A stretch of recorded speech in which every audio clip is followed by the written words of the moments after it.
하나님 아버지 감사합니다. 찬양과 영광을 받으시기 합당하신 하나님, 예수 그리스도의 복된 이름으로 구속함을 받고 갈보리에서 흘리신 예수님의 보혈로 우리 심령과 영혼을 씻어주시고 이 시간 하나님 앞에 예배를 드림을 감사드립니다. 하나님의 생명의 말씀 앞에 우리를 이 시간 모아주시고 우리의 영혼을 소생케 하시고 새롭게 하시는 능력의 말씀으로 하나님 우리 영혼을 소생케 하여 주시옵소서.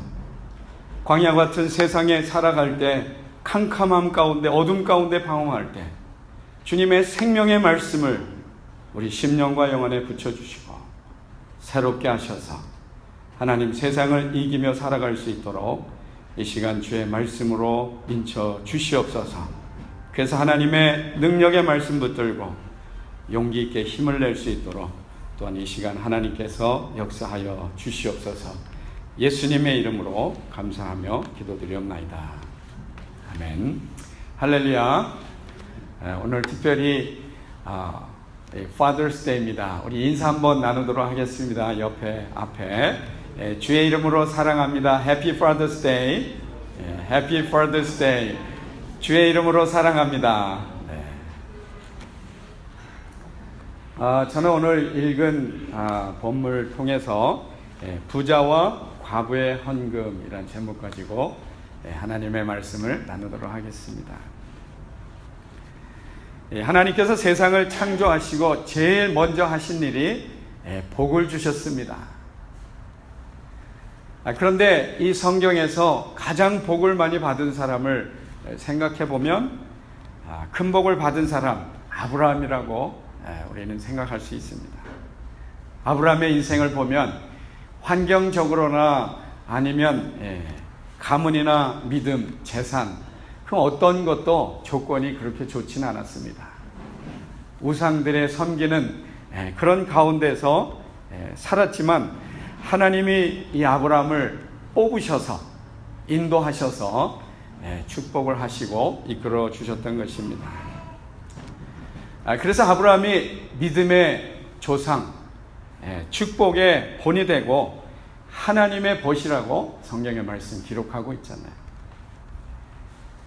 아브라함의 영혼이 잘 되고 범사가 잘 되고 뿐만 아니라 강건한 축복을 산 모습을 우리 창세기에 읽어보면 알 수 있습니다. 뿐만 아니라 자손 대대로 후손이 계속 축복의 축복, 하나님이 주신 약속의 축복이 이어지는 것을 우리 말씀 속에서 볼 수 있습니다. 이런 축복은 아브라함이 그 하나님 중심의 예배 중심의 신앙생활한 그 모습에서 하나님과 끊임없이 은혜 교통을 나누면서 하나님의 믿음의 축복을 삶을 살았던 것입니다. 축복의 비밀은 하나님께 있는 것입니다. 하나님 말씀에 순종하고 하나님 말씀을 쫓아가면 눈에 보이지만 않지만 하나님이 우리 영혼이 잘 되게 하시고 우리 범사가 잘 되게 하시고 우리의 삶을 친히 이끌어 주시는 줄 믿습니다. 사실 다이아몬드 같은 보물을 캘 때도 이 보물을 캐면서 주변에 있는 진흙과 이 더러운 오물들을 다 닦아내고 이러면서 보물을 캐게 됩니다. 우리 인생에서도 가장 소중한 가치 있는 보물을 찾는 데는 우리 주위에 부정적인 것, 마음속에 하나님의 합당치 못한 죄와 욕심 이런 것들을 다 떨어내고 주변에 불신앙의 모든 것을 떨어놓을 때 우리 마음이 정결하게 되고 순결하게 되고 그래서 하나님의 은혜를 내리시기 합당한 심령, 축복의 심령을 주시는 줄 믿습니다. 가장 소중하고 가치 있는 보물 찾는 그 인생의 여정 가운데 하나님의 은혜를 받으려면 우리의 무거운 짐과 우리의 마음의 억울함과 미움과 슬픔 다 내려놓고 주님 앞에 믿음으로 나가야 될 줄 믿습니다. 사실 우리 인생의 연약함에 한계에 부딪혔을 때 비로소 무엇이 가장 인생에 소중한지 그때 비로소 깨닫게 되잖아요. 마치 캄캄하던 그 밤하늘에 반짝이는 별을 볼 수 있는 것은 캄캄하게 어두울 때 그 샛별이 더 빛이 나는 것처럼, 힘들고 어렵고 고난과 낭망 속에서 가장 소중한 것이 무엇인지 발견하게 되고 그것을 붙들 수 있는 용기와 힘을 얻게 됩니다. 그래서 인생은 결코 부정적이지가 않습니다. 왜냐하면 하나님이 우리와 함께 하시기 때문에 힘들고 고난이 있고 어려움이 있지만 그곳에서 하나님의 소망 가운데 주신 금은보화 같은 것을 발견할 수가 있다는 거예요. 하나님을 깊이 만날 수 있는 절호의 찬스예요. 하나님의 축복에 인도하시는 그 어려움 가운데서 만나게 되는 것입니다. 하나님 만나면 더 이상 두렵지 않습니다. 하나님의 믿음의 세계가 새롭게 펼쳐지고 하나님이 생명을 주시고 하나님이 이끄시는 그 믿음이 내 안에 있으면 비록 세상에 힘들고 또 답답하고 일이 안 된다 할지라도 우리는 그 안에서 용기를 갖고 담대하게 나아갈 수 있기 때문인 것입니다. 지난주에 우리 말씀 나눴습니다. 서기관들의 위선된 행동을 보고 주님이 그들을 보고 꾸짖으셨어요. 시장에 긴 옷 입고 다니고 인사받는 것 좋아하고 잔치에 상석에 앉기를 좋아하는 이 서기관들을 보면서 그 외식된 모습을 예수님이 꾸짖으셨어요. 외식적으로 기도하면서 과부의 가산을 삼키는 그런 사람들, 겉으로는 온전한 것 같지만 그 속에 악한 마음과 그 교만함이 가득 찬 사람들은 나중에 중한 심판을 받는다고 지난주 말씀에서 은혜를 나눴습니다. 신앙의 자세가 중요한 줄 믿습니다. 신앙이 바르지 못하면 우리의 영혼이 아프게 되는 거예요. 불순종으로 살면 그 불순종 가운데 결국에는 어려움을 만나고 구원의 기쁨을 잃어버릴 수가 있다는 것입니다. 모든 것을 아시는 그 하나님 앞에 우리 살고 있다는 그 인식하고 있다면 우리는 말과 행동이 일치된 하나님 앞에 보기에 합당한 그런 삶을 살아야 될 줄 믿습니다. 오늘 본문 말씀에 보면 우리 읽은 것처럼 예수님께서 헌금하는 것을 보셨습니다. 부자들 헌금하는데 많이 하는 것도 보시고, 그런데 가난한 과부가 헌금하는 걸 보니까 두레돈 아주 작은 금액을 헌금을 했습니다. 이것을 보고 계시던 예수님께서 제자들을 부르시고 그들에게 헌금에 대해서 가르치셨어요. 내가 진짜로 말하는데 이 가난한 과부가 모든 사람들보다 많이 헌금했다고 말씀하시면서, 그 이유는 어렵게 살면서도 자기의 모든 소유 생활비 전부를 헌금했기 때문에 그렇다고 오늘 본문에서 말씀하고 있습니다. 부자가 연복기에 돈을 넣을 때와 가난한 과부가 보잘것없는 돈을 연복기에 넣을 때 사람들의 시선은 아마 그 부자들이 바치는데 얼마나 바치나 관심이 있었을 거예요. 아마 그 부자의 옷과 부자의 모습들을 부러워하면서 아마도 관심이 쏠릴 수가 있었습니다. 그런데 예수님께서는 그 말씀에 왜 이 과부의 헌금을 칭찬하셨을까요? 예수님께서 헌금에 대해서 제자들에게 가르쳐 주시고자 하셨던 그것이 있다면 그것이 무엇일까? 그 가르쳐 주고자 하셨던 것이 저와 여러분 지금 말씀 앞에서 헌금에 대해서 말씀을 듣고 있는데 우리에게 무엇을 가르쳐 주고 싶으실까? 저는 오늘 말씀을 통해서 예수님의 마음을, 예수님의 가르쳐 주시고자 하시는 그 마음을 살펴보기 원합니다. 첫째, 예수님께서 과부의 그 헌금을 칭찬하신 이유가 있는데 그것이 무엇이냐면 헌금의 절대 가치를 주님은 보셨고 이 금액의 단위를 보신 것이 아니라 그 마음의 중심을 보셨다는 거예요.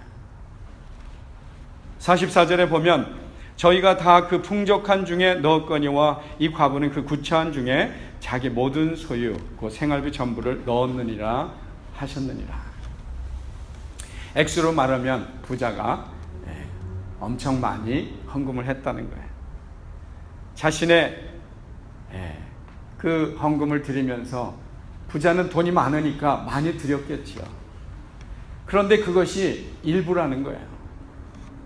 반면에 과부는 이 적은 액수에서 구차한 삶 속에 있었던 그 돈, 생활비 전부를 하나님 앞에 드렸다는 거예요. 사실 그 중심, 일부분이 아니라 전체를 드린 절대 가치를 주님이 중요시하게 여긴 것입니다. 이 과부는 자기 생애와 존재, 자기가 가지고 있는 자기 삶의 모든 것을 드렸던 것입니다. 얼마 되지 않으니까 드리나 마나 무슨 상관이 있겠나 하지만 사실 가난한 사람들 그 마음은 이 아쉬울 땐 아주 작은 것도 정말 아쉽습니다. 이거 드리고 나면 굶을지도 모르는 그런 환경에서 하나님 믿고 하나님이 책임져 주실 것을 믿고 드렸다는 거예요. 액수로 따지면 얼마 안 되지만 하나님의 관심은 그 마음의 가짐과 중심을 보셨던 거예요. 그렇습니다. 저 여러분 신앙생활에 하나님 앞에 예물을 드릴 때 많고 적음에 중요한 것이 아니라 얼마만큼 내가 진실된 마음으로 정직한 마음으로 하나님을 신뢰하는 마음으로 하나님 앞에 드리는 자가 중요하다는 거예요. 사람은 속일 수 있지만 하나님의 속일 수 없는 것, 우리 성경에서 굉장히 많이 읽고 또 말씀을 나눴습니다. 그런데 여전히 우리는 하나님 앞에 드려지는 것이 사람 앞에 그것을 숨기면서 드리지만 연약하고 부족하기 때문에 그 하나님 앞에 온전치 못하는 그런 모습들이 있습니다. 중요한 것은 드려지는 물질보다 우리 마음의 자세, 우리 심령과 우리의 양심을 하나님 치유하시고 회복하시고 떳떳하게 하나님이 마음껏 주실 수 있는 그런 마음을 하나님이 원하신다는 것입니다. 어떻게 보면 어느 재벌 성도가 10만 불 헌금하는 것보다 가난한 성도 100불의 헌금이 정말 귀하다는 거예요. 주님 보시기에는 많은 헌금이 기쁘게 받으시긴 하지만 더 중요한 것이 그 마음, 자세, 그 중심이라는 것입니다. 사람에게 보이려고 하고 과시하기로 하는 그런 헌금은 하늘나라에 상급이 없다고 했습니다. 이미 자신의 자랑과 자신의 그 과시로 영광을 취했기 때문에 하나님께 올려질 영광이 없다는 거예요. 하나님 앞에 드리는 헌금, 하나님 앞에 드리는 예물은 은밀하게 겸손하게 해야 합니다. 제가 미국에서 신앙생활 처음 하는 때부터 그 말씀을 들으면서 배운 것이 있는데, 헌금을 드릴 때는 반드시 이름을 쓰고 액수를 쓰고 하나님 앞에 드리라고 배웠습니다. 그것은 액수가 중요한 것이 아니라 내 양심과 하나님 앞에와 어느 누구 앞에서라도 떳떳하게 하나님 앞에 자신 있게 드리라는 거예요. 물론 이름 안 쓰고 무명으로 드리는 것도 귀합니다. 그렇지만 반면에 우리 마음의 한 구석에 빠져나갈 그런 부분을 만들어 놓는 거예요.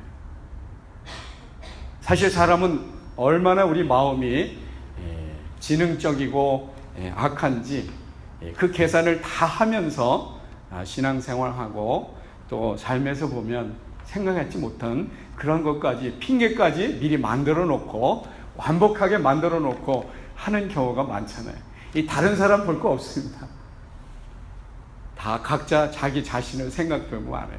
저 역시도 때로는 사역하면서, 때로는 주의 일을 하면서도 때로는 그렇게 내 빠져나갈 자리까지 만들어 놓고 하는 이런 악한 생각들이 끊임없이 나에게 다가오는 모습을 보게 됩니다.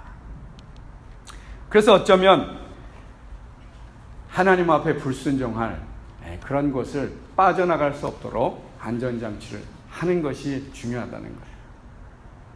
사람이 보든 하나님이 보든 어찌 생각하든 하나님 앞에 바로 헌금을 하고 하나님 앞에 진실되게 할 때 그것이 하나님 앞에 귀하게 받으시는 축복의 예물이 되는 줄 믿습니다. 두 번째로 하나님께서 오늘 말씀을 통해 가르쳐 주시고자 하시는 것은 믿음의 크기가 있다는 것입니다. 누가 더 하나님을 더 많이 믿고 누가 더 하나님을 더 의지하느냐, 이것의 관건이라는 거예요. 44절에 보면 저희는 다 그 풍족한 중에 넣었거니와 이 과부는 그 구차한 중에 자기 모든 소유 그 생활비 전부를 넣었느니라. 생활비 전부를 넣은 사람이 하나님을 더 의지하겠습니까? 아니면 많은 재산에서 액수는 많지만 일부를 드린 사람이 하나님을 더 의지하겠나요? 예수님은 생활비 전부를 헌금한 그 과부의 중심을 보셨습니다. 과부의 마음 중심, 그 믿음을 보신 것입니다. 제가 힘들고 어려운 이 고난의 시간을 지날 때 새벽마다 주님 앞에 나가 기도하고 밤늦게 집에 들어가기가 너무 고난스럽고 힘들어서 하나님 앞에 예배 드리고 기도하고 늦지막히 늦은 시간에 들어갔던 적이 있는데, 이 절실한 하나님의 응답을 기다리고 정실한 하나님의 도움을 원한다면 정말 이 절실한 가운데 정직해질 수밖에 없더라고요.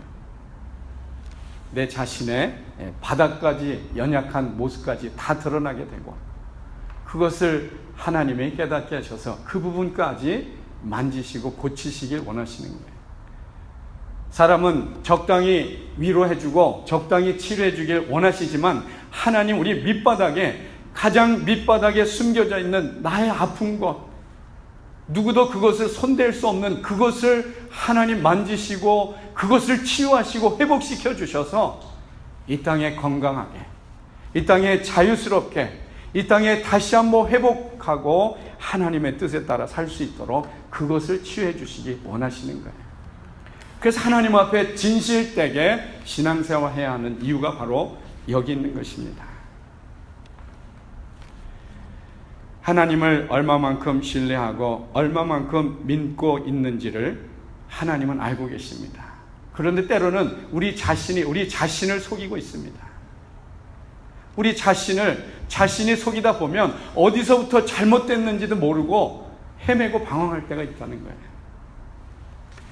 그런데 주님의 말씀에 빛이 비춰주시고 하나님의 은혜의 빛에 나왔을 때 바로 그것에 말씀 가운데 깨닫게 하시고 회복시켜 주셔서 하나님의 은혜로 다시 한번 주님의 기쁨과 그 삶의 회복함을 얻게 되는 것입니다. 다른 사람은 모르지만 제가 신앙생활하면서 목회 자리까지 온 지난 시간을 돌아보면 이 헌금 생활하면서 내 자신의 마음속에 확신을 갖게 되더라고요.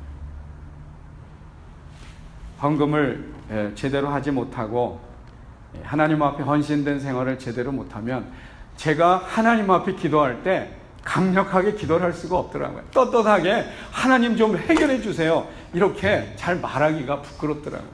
그럼 무슨 생각이 나오냐면 내 마음속에 야, 헌금 너 그거 바로 해라, 너 거기 누구랑 잘못한 거 그거 먼저 풀어라, 이런 마음이 내 마음에 다가옵니다.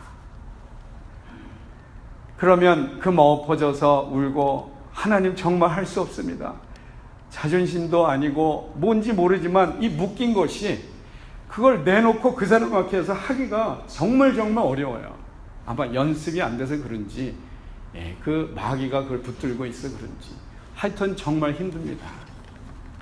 그런데 하나님 앞에 엎드려 기도하고 울고 회개하고 한참 지나가게 되면 어디서 힘이 생겼는지 모르지만 그 마음에 담대함이 생기고 가서 미안하다는 소리도 하고 또 그 시점으로 헌금을 다시 하면서 하나님의 신앙심을 회복한 그런 신앙의 삶을 제가 여기까지 오면서 돌아보면서 생각해 보았습니다. 11조 생활하지 않으면 신앙생활이 깊어지지 않습니다. 하나님을 믿는 증거로 하나님께서 모든 것을 다 주시고 그 중에서 10개 중에 하나를 나에게 신앙의 증거로 바치라고 합니다. 그런데 이 11조는 무겁게 생각합니다. 무거운 것이 아니라는 거예요. 하나님이 주신 9개를 생각하면 이 하나는 정말 아무것도 아닙니다. 그런데 나의 중심으로 내가 10개를 다 벌었는데 이거 하나를 바치라고 생각한다면 너무나 아까운 거예요. 사실 생명 하나님 주시고 건강도 주시고 직업도 주시고 직장도 주시고 가족도 주시고 미국에 이곳에 오셔서 많은 돈을 가지고 오신 분들은 그리 많지 않습니다. 모두 다 하나님이 주신 것인데 생각해보면 내 것인 것처럼 붙들고 있으면 10개 중에 하나 되기가 그렇게 쉽지가 않은 것입니다. 그럼에도 주님은 11조를 드림으로 그 마음 중심이 하나님께 향한 그 믿음을 보시기를 원하십니다. 그래서 일찍이 존 웨슬리는 나는 주머니가 회개하지 않은 사람은 회개를 믿을 수 없다 이런 말을 했어요. 이 웨슬리 목사님은 참으로 큰 은혜를 끼친 목사님이잖아요. 물질과 신앙생활에 굉장히 근접한 관계가 있다는 것입니다. 오늘 말씀에 나오는 이 과부는 지금까지 살아오게 하신 하나님 감사하면서 모든 것 드렸습니다. 내일이 굶을지 어떻게 될지 모르지만 드렸다는 거예요. 이제부터 아무것도 없지만 하나님께서 책임져 주실 것을 믿었기에 생활비를 모두 드릴 수 있었던 것입니다. 이것이 하나님이 주시는 믿음의 은혜로 담대함을 가질 수가 있다는 거예요. 선물을 주고받을 때 생각해보면 선물이 비싼 것 좋아합니다. 그러나 아무리 비싼 것이라도 그 마음에 정성이 있지 아니하면 주는 사람에게 관심과 사랑이 스며들어 있지 않으면 그 선물이 그렇게 값어치가 많은 선물이 되지 못하잖아요. 그렇습니다. 저와 여러분은 하나님이 복 주셔야 이 삶에 형통하고 하나님 복 주셔야 잘 되고 하나님 복 주셔야 이 땅에 주님 앞에 큰 영광 돌리는 그런 사람으로 하나님이 뽑으시고 부르셨어요. 하나님의 말씀 중심으로 하나님의 뜻을 따라서 신실하게 주의 삶을 사시길 주의 이름으로 간절히 축복합니다. 세 번째로 예수님께서 부자와 과부의 헌금에서 가르쳐 주시고자 싶었던 세 번째 내용은 무엇이냐면 어떻게 헌금해야 복을 받는지 헌금하는 자세, 헌금하는 믿음을 말씀을 통해서 가르쳐 주고 있습니다. 41절에 보면 예수께서 연복궤를 대하여 앉으사 무리의 연복궤에 돈 넣는 것을 보실새 여러 부자는 많이 넣는데 부자들은 많이 돈을 헌금했습니다. 예수님께서 연복궤에 돈 넣는 것을 보셨다고 했습니다. 예수님은 이곳에 예배 드리는 저와 여러분 중심을 다 들여다보고 계세요. 직장도 보시고 삶도 보시고 우리 개인의 필요한 것을 아십니다. 우리 개인에게 가장 중요한 것이 무엇인지 주님은 알고 계신다는 거예요. 주님이 연복궤만 보는 것이 아니라 그 사람의 마음 중심과 그 삶의 모든 것을 보고 계신다는 거예요. 어떻게 헌금하는지, 어떤 마음으로 헌금하는지, 그리고 누가 복을 받고 누구에게 복을 주어야 할지 하나님은 알고 계신다는 거예요. 그렇다면 우리 자신을 한번 곰곰이 생각해 보시기 바랍니다. 내가 내 자신을 생각할 때 하나님 내가 복 받을 만큼 됐을까? 우리 자신이 스스로 한번 생각을 해보시기 바랍니다. 내가 정말 하나님이 기뻐하는 신앙생활을 하고 계신가? 그런데 이곳에 자신 있는 사람은 많이 없습니다. 그럼 어떻게 해야 하나요? 우리 연약한 부분을 주님 앞에 내어놓고 기도해야 합니다. 우리 부족한 부분을 하나님 마땅히 해야 함에도 불구하고 하지 못한 우리의 연약하고 우리의 부족하고 우리 나약한 것을 주님 앞에 내놓고 기도하며 하나님이 원하는 방향으로 나갈 때 주님이 기뻐 받으시고 주님이 용서하시고 주님이 축복을 해주시는 거예요. 우리의 삶의 전체를 드리고 하나님께 전적으로 맡기고 의지하는 그런 삶을 하나님이 기뻐하신다는 것입니다. 생사화복의 주권은 하나님께 있다는 거예요. 병원에 가서 치유받고 열심히 론을 해서 비즈니스를 하지만 마지막 단계는 하나님의 복을 주셔야 복을 받고 하나님이 고쳐주셔야 병의 치유함을 받는다는 것입니다. 농부가 씨를 뿌릴 때 씨가 아까울 수도 있습니다. 그러나 아까운 것을 보지 아니하고 이것이 봄이 지나고 여름이 지나고 가을이 될 때 30배, 60배, 100배의 열매를 바라보면서 아깝지만 씨를 뿌린다는 거예요. 이 파종의 시기에 씨가 아깝다고 심지 못하면 가을에 추수할 것이 없습니다. 저와 여러분 인생에 이 땅에 사는 동안에 하나님이 주신 믿음과 교회에서 헌신할 기회를 주시고 하나님 앞에 헌물을 드리며 충성할 기회를 주셨는데 이 시간을 놓쳐버리고 파종 시간을 놓쳐버린다면 언제 하나님으로부터 추수하고 복을 받을 시간을 얻겠나? 우리 자신을 한번 돌아봐야 합니다. 창세기 47장에 보면 애굽 7년 기근 때에 모두 다 기근해서 다 굶어 죽어서 요셉에게 나와서 양식을 얻어갔잖아요. 이제 씨 뿌릴 것도 없었습니다. 그래서 자기 몸도 주고 자기 땅도 다 주고 그래서 겨우 얻어서 먹고 살기 힘든 그때의 종자를 얻어서 농사를 질 수가 있었습니다. 눈물을 흘리며 씨를 뿌리는 자는 기쁨으로 단을 거두리라 말씀했습니다.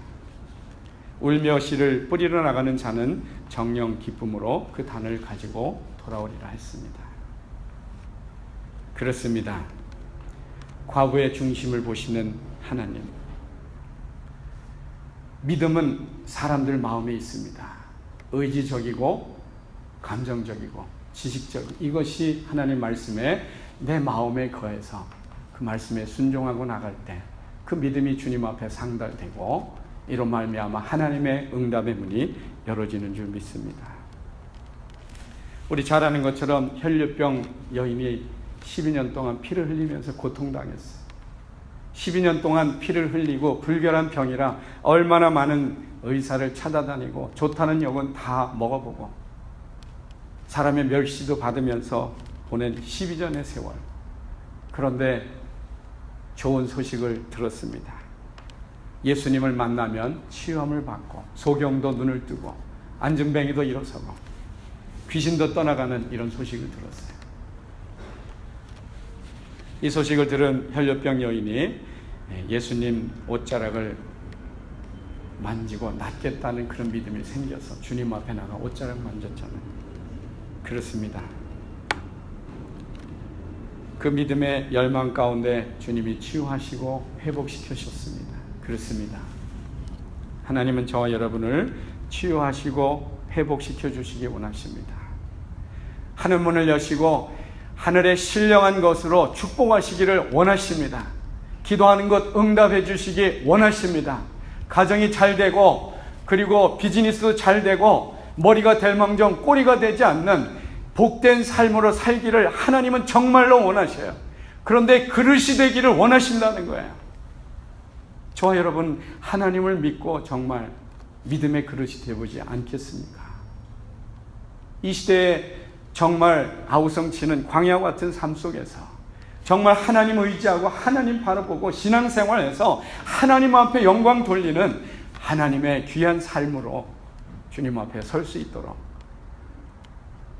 예수님의 이름으로 간절히 권면합니다. 예수님 말씀하셨어요. 들에 핀 백합화를 봐라. 공중에 날아가는 새들을 봐라. 저들을 누가 먹이고 누가 입히느냐고 말씀하셨어요. 하물며 너희일까 보느냐.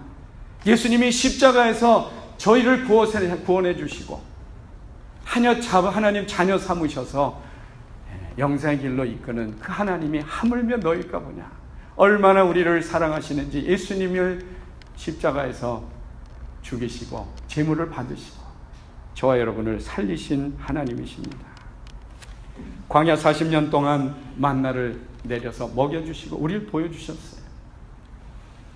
광야에서 많은 무리가 따라와서 저녁이 어두워질 때 예수님이 오병이의 기적을 통해서 먹이시잖아요. 하나님이 저와 여러분을 먹이신다는 거예요. 하나님이 저와 여러분을 채우신다는 것입니다. 너희는 먼저 그 나라와 그 일을 구하라. 그리하면 이 모든 것을 너에게 더하시리라. 하나님을 믿는 믿음이 성장이 있어야겠습니다. 파수꾼이 아무리 경성한다 할지라도 하나님이 지켜주시지 않으면 다 소용이 없다는 거예요. 아무리 권력이 높고 아무리 건강하고 아무리 돈이 많다 하더라도 한순간에 없어지는 것이 우리 신문지상의 뉴스에서 얼마든지 볼 수 있습니다. 그렇습니다. 오늘 부자와 과부의 헌금을 통해서 다시 한번 우리 마음 중심을 살펴보고 정말 하나님 앞에 바른 신앙생활해서 하나님이 주시는 복을 받고 하나님 앞에 영광 돌리며 자손 대대로 주님의 축복이 이어질 뿐만 아니라 우리 당면한 기도 제목 주님 앞에 응답받고 뿐만 아니라 세상에 귀한 믿음의 일꾼으로 주님 앞에 영광 돌리는 귀한 삶이 되시기를 주의 이름으로 간절히 축복합니다. 기도하겠습니다. 신실하신 하나님, 실수가 없으신 하나님, 우리 심령을 보시고 우리의 삶을 보신 하나님, 오늘 가난한 과부의 두렙돈을 보시고 칭찬하신 하나님, 온 마음과 정성을 다하여 주님을 섬기게 하시고 주님을 의지하고 주님 바라보게 하셔서 하나님의 기업 유업을 받아 누릴 수 있도록 주님 축복하시고 역사하여 주시옵소서. 예수님의 이름으로 기도드리옵나이다. 아멘. 우리 찬송가 71장 찬양하겠습니다.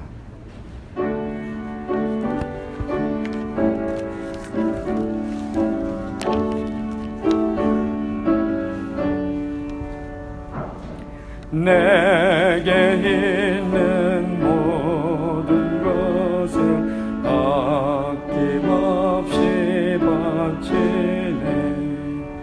사랑하고 의지하여 주만 따라가겠네. 주께 드리네. 주께 드리네. 사랑하는 그 주 앞에 모두 드리네. 내게 있는 모든 것을 겸손하게 바치네. 세상 복락 멀리하니 나를 받아주소서. 주께 드리네. 주께 드리네.